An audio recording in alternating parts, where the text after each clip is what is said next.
Howdy folks, Little John out on the back veranda. It's a rather pleasant mid-winter's afternoon here in the hilltops. It's just a touch cool, but sun's just starting to work its way around on the veranda. I've just cleaned up the brewery from yesterday's mucking around, played around with the all-rounder, trying to hopefully seeing whether it's actually holding pressure. I haven't put any pressure in, I'm just going to let it sit. But anyway, what I'm doing, just going to do a couple of quick beer reviews. Now, originally when I started doing the beer reviews, they were called 3-minute beer reviews, and the intention was just to do no more than 3 minutes on any particular beer. And in typical Little John style, I've managed to blow out what should be simple in 3 minutes into, 6, 7, 8, 9 minute bloody elaborate rave-ons. So I'm going to really try and pull things back a little bit and keep these reviews a little bit bit more refined. So we start off today. I've got three. We're going for a couple of unusual sort of beers today. First one's a lemon passion sour. This fella, that's from Fusion and Son. No, sorry, Fusion. Fury and Son. Keilor Park, Melbourne. They've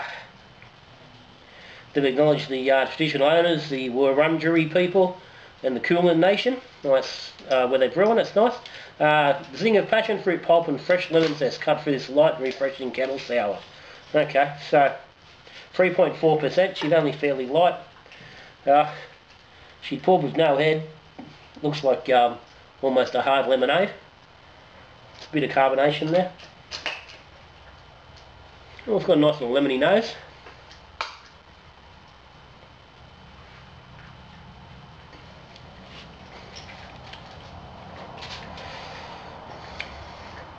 The typical kettle, a little bit of zip and bite.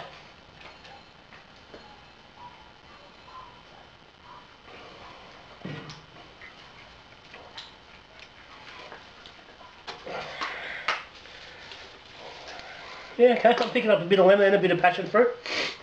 Not a lot of either, but they're both there.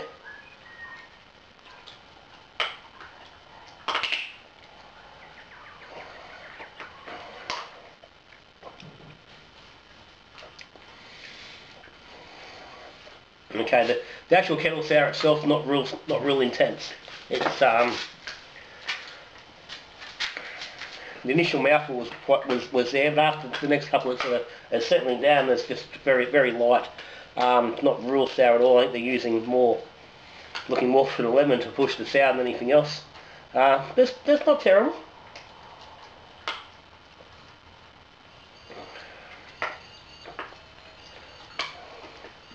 But it's not great either.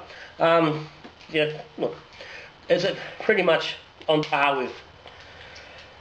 Actually, no, I'm not. Actually, it's not on par with most of the range of kettle sours getting around. It's a bit lacking. There's not enough sour edge on it. If you're going to call it a sour, make it sour. It's not really sour. I think they've not really pushed it quite hard enough. So yeah, for me, can't recommend it.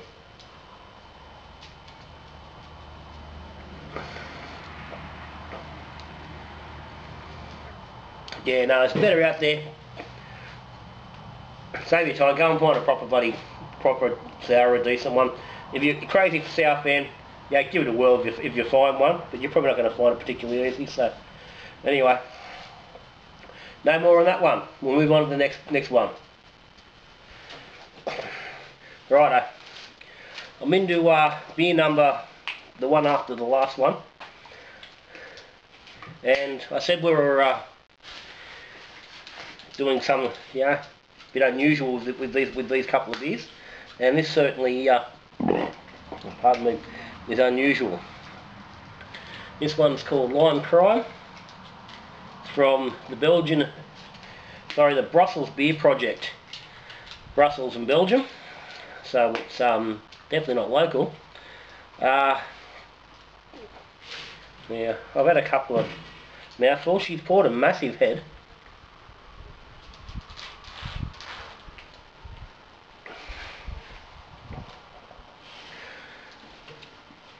And this is possibly one of the weirdest beers I've drunk in a long time. Doesn't it? Lion crime is this one guilty pleasure that sticks in your mind. It's too late. Surrender to transgression and relish the crime. Well, right now I'm not relishing anything. Tells us the grain, marathon, and malted wheat flakes, oat flakes. So it's light and hazy.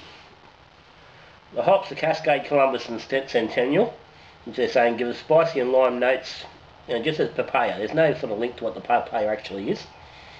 Now, there is some lime notes. Not really picking up anything spicy.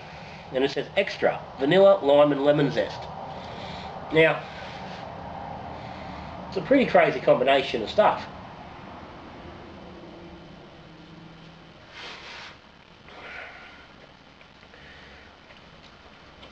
There's a light beer and it's just got a really weird flavour.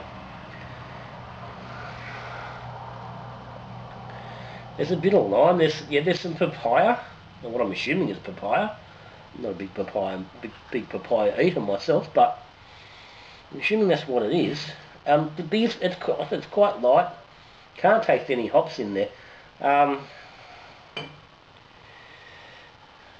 It's incredibly bloody fizzy, though not super highly carbonated. It's would appear to be yeast in there, so it would appear, poured a little bit cloudy on that pour. It would appear to be bottle conditioned. And right here on the side there's a warning, contains barley malt and lactose. Now there's not a mention, all this bullshit on the side, and there's not a mention of lactose. I think the real crime about this is that they're just not really... I really don't even know. I don't even know what to say. It's just a mess.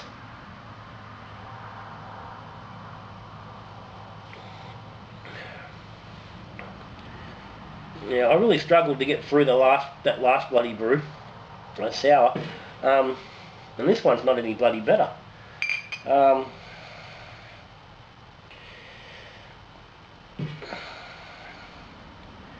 Yeah, I was hoping to sit down and have a couple of interesting brews or something different. They're letting me down. So it's gone from being, quite a light wheat colour beer to being very, very hazy there with the full pour. I'm not sure that makes any difference.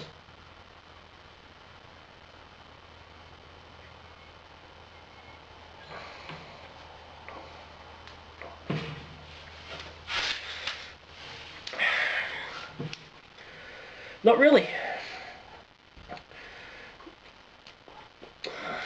Yeah, it's just weird. It's not a... Well, I can't even describe it. It's got light fruits, but there's not... It's just a bad mix. They've got a really weird combination of things going on. The flavours don't say to me they're the ingredients they've got there. I'm not picking up any vanilla. I think they've just got too much. Probably not a lot of anything particularly. Small amounts, so nothing's standing out and everything's just become a big fucking mismatch of fucking rubbish. So, I'm sorry. Once again, I've said before, general rule, I'm not a fan of Belgian beer, and that's not helped their cause any. That is really ordinary. If you see it, don't fucking bother. You're wasting your time. I'm going to finish this, get on to the last one, which hopefully will redeem the afternoon.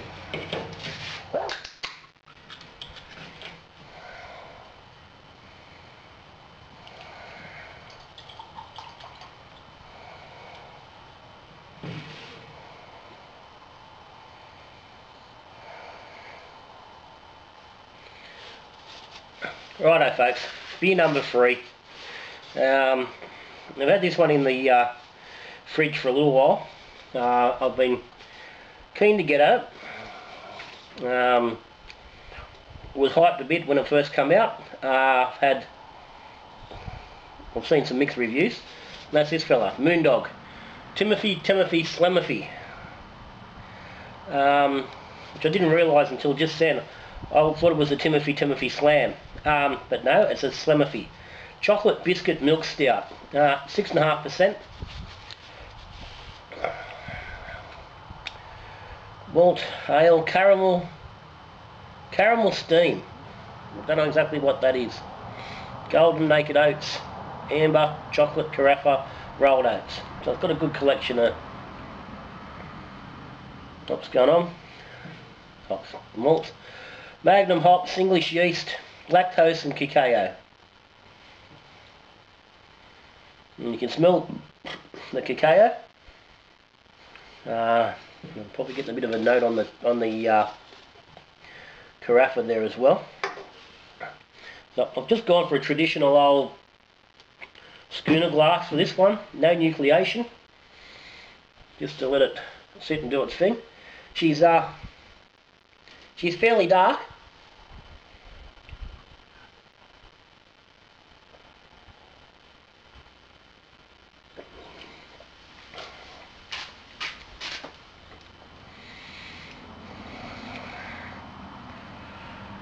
Okay, right, it's tasty enough.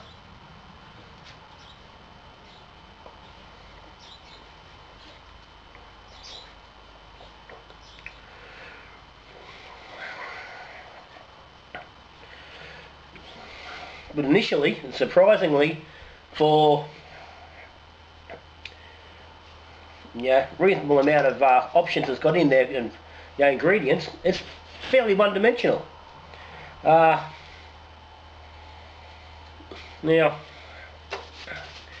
you're having a fair play on a famous biscuit, there. I don't want to mention its name for avoiding any bloody issues with copyright and all that sort of bullshit, trademarks and whatnot, but I'm not getting any of that flavour at all.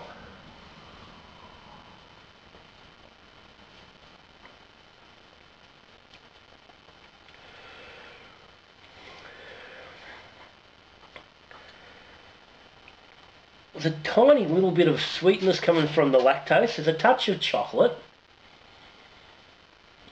And there's a weird flavour pulling through.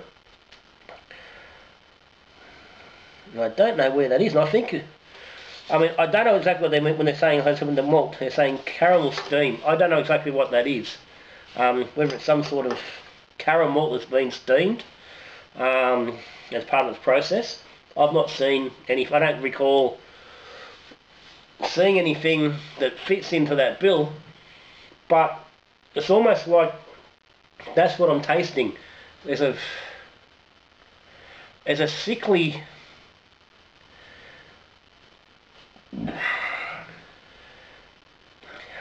there's a sickly sweet undertone, and it could be a really weird. I don't know. I can't put my finger on what it is. It's not something I don't think I've really particularly tasted before. But overall, 2 words, piss poor, really.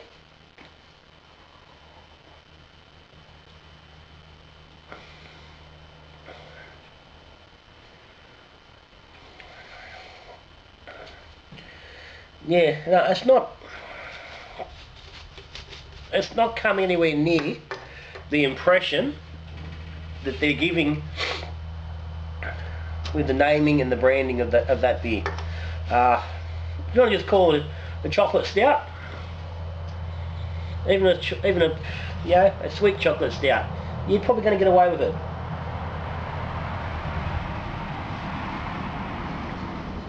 But even then, that note is more sour than sweet. Yeah, sorry, Moondog, it's a fucking failure. The beer on its own, regardless of this, if I couldn't see what that was, the beer's not particularly nice. It's not terrible, but it's not nice. Yeah, I'm not going looking for it again. You then bring this into the mix, and it's gonna get worse because it's so far away from that. It's not fucking funny. And that's comments I've seen before, so I don't think it's just me. It's 6 months old, 7 months old, so plenty of time to age and develop. Stout, no reason why 6 months is going to hurt it. So yeah, just a failure.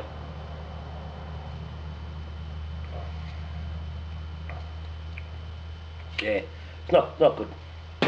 Oh well, free beer afternoon. Not a fucking nice one amongst them. Do you wonder why we home brew? Yeah, I love craft beer, and I love what it does, and I love that people can push some boundaries. But yeah, I mean, it's fine to push boundaries when you're in the brewery, when you're trying stuff. If it doesn't work, don't push it on the unsuspecting fucking public. Expect us to pay for your fucking mistakes. If you did make a good beer, toss it out. Make a good beer, put that in cans or in fucking bottles, because that's what we're paying for. Good beer, not this shit. Anyway, that's Little John.